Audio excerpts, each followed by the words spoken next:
पंतप्रधान नरेंद्र मोदी यांच्या अध्यक्षतेखालील आर्थिक व्यवहाराविषयक कॅबिनेट समितीने बुधवारी महाराष्ट्रातील 374 किलोमीटर लांबीच्या नाशिक सोलापूर अक्कलकोट 6 पदरी ग्रीनफील्ड ऍक्सेस कंट्रोल कॉरिडॉरच्या बांधकामाला मंजुरी दिली आहे। एकूण 19,142 कोटी रुपये खर्चाचा हा प्रकल्प बांधा, वापरा, हस्तांतरित करा, बीओटी टोल या तत्वावर राबवला जाणार आहे। कसा असणार आहे हा मार्ग बघूयात। प्रस्तावित महामार्गामुळे नाशिक, अहिल्यानगर आणि सोलापूर यांसारख्या महत्त्वाच्या शहरांना जोडून थेट कर्नूल पर्यंत कनेक्टिव्हिटी प्रदान होईल।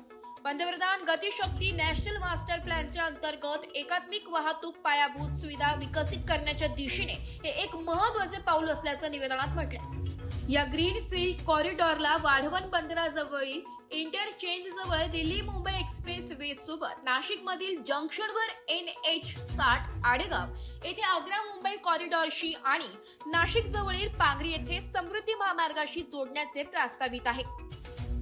प्रस्तावित कॉरिडॉर मुळे देशाच्या पश्चिम किनारपट्टीपासून पूर्व किनारपट्टीपर्यंत थेट जोडणी मिळणार आहे। चेन्नई बंदराकडून हसापूर पर्यंत चौपदरी कॉरिडॉरचे काम आधीच प्रगतीपथावर आहे। तिरुवल्लूर, रेणीगुंटा, कडप्पा आणि कर्नूल 700 किलोमीटर लांब असा हा कॉरिडॉर आहे।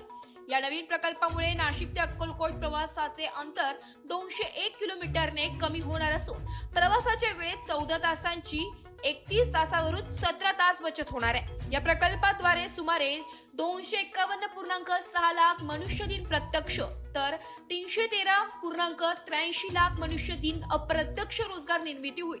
हा प्रकल्प या प्रदेशातील पायाभूत सुविधांमुळे सुधारणा करेल, ज्यामुळे नाशिक, अहिल्यानगर, धाराशिव आणि सोलापूर जिल्ह्यांच्या सर्वांगीण आर्थिक विकासाला हातभार लागेल। हा टोल सुविधेसह एक 6 पदरी प्रवेश नियंत्रित ग्रीनफील्ड कॉरिडॉर असेल। हा महामार्ग 100 किमी तास वेगावर डिझाईन केलेला असून 60 किमी तास सरासरी वेगाने वाहने धावू शकतील। यामुळे एकूण प्रवासाचा वेळ सुमारे 17 तासांनी कमी होईल, ज्यामुळे प्रवासी आणि माल वाहतूक वाहनांना सुरक्षित, वेगवान आणि अखंड कनेक्टिव्हिटी मिळेल।